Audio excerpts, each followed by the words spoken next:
On September 12, 2009, tens of thousands of Americans marched on Washington to protest taxes, socialism, the Federal Reserve, and the government's meddling in their health care.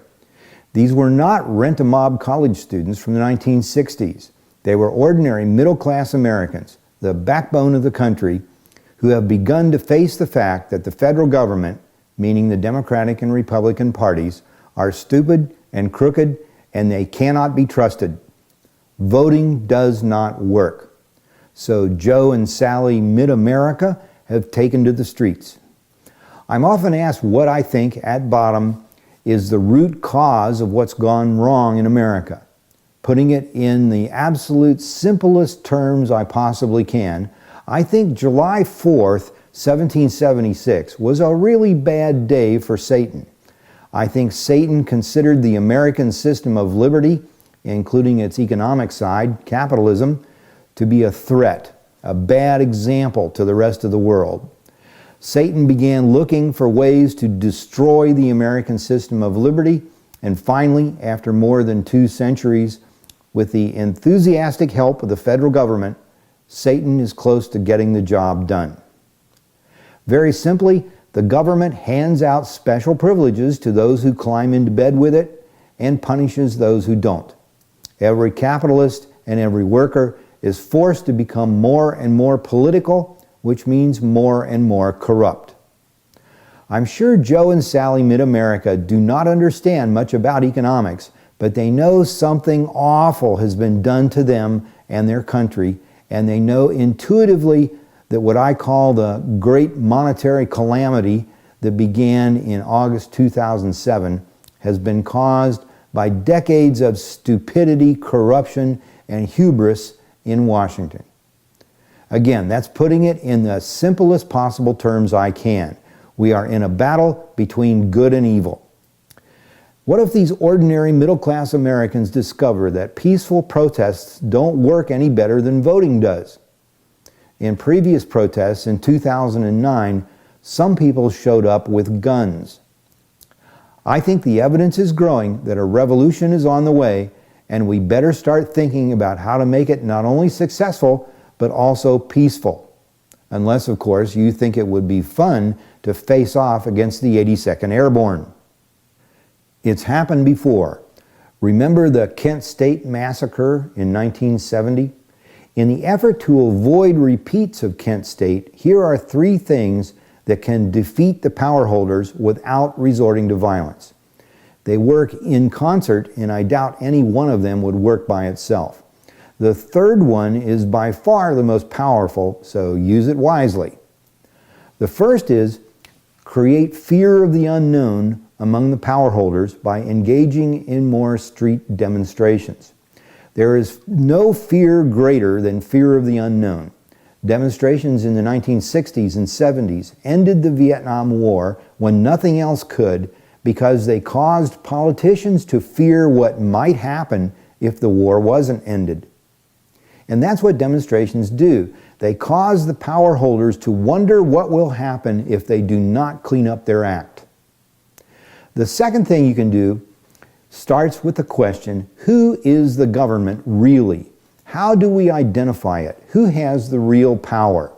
It's easy to find out. Just ask the police and armed forces, Officer Smith and PFC Jones, the trigger pullers. The politicians and bureaucrats cannot do anything to anyone unless the various types of police and military are willing to enforce their laws. When Mao Zedong said, "Political power grows out of the barrel of a gun," he was almost right. Political power is the barrel of a gun. It is the ability to enforce someone's law. If you want to know who the government really is, ask Officer Smith and PFC Jones. In the final analysis, when the chips are down and Officer Smith and PFC Jones must choose whose orders they will obey, the name these trigger pullers give you is the real government. I believe it's likely the great monetary calamity will bring political upheaval. The decisions made by Officer Smith and PFC Jones will decide what America will be like for the rest of our lives. Will Smith and Jones side with the government or with the people? So the second and most important thing you can do is reach out to Officer Smith and PFC Jones. Make friends with them, and after you've become friends, begin a dialogue about the Constitution, especially the Bill of Rights, and most especially the 9th and 10th Amendments. All federal employees, including troops, the FBI, CIA, judges, and prosecutors, are required to take an oath to support and defend the Constitution of the United States against all enemies, foreign and domestic. Most state employees are required to take similar oaths. Making friends with the police is easy. Most police departments are already trying to reach out to you. They have formal community outreach projects. Stop an officer on the street and tell him or her that you appreciate them and you'd like to do something in return.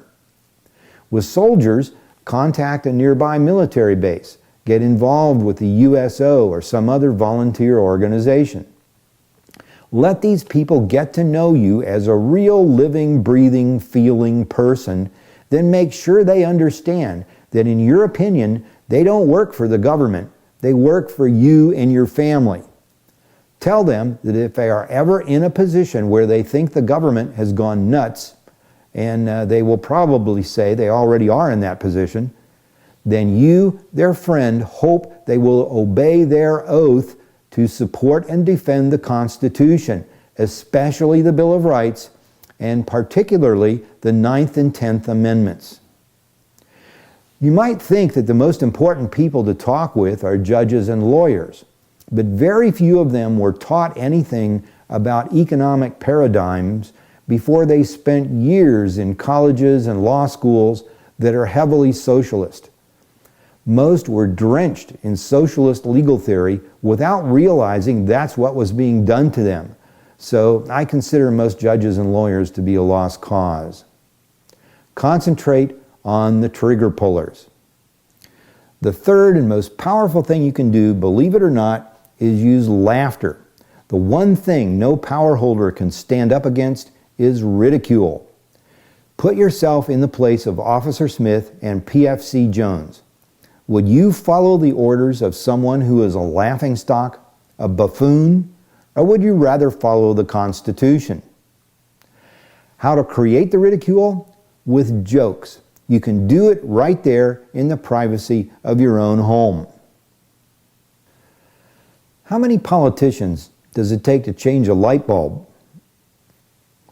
4, 1 to hold the bulb, 2 to turn the ladder, and 1 to raise taxes by $1 million to buy the light bulb. What are the 3 most common lies in America? The check is in the mail, this is a safe investment, and I'm from the government and I'm here to help you. Did you hear about the Federal Reserve economist who won an Olympic gold medal? He was so proud he had it bronzed.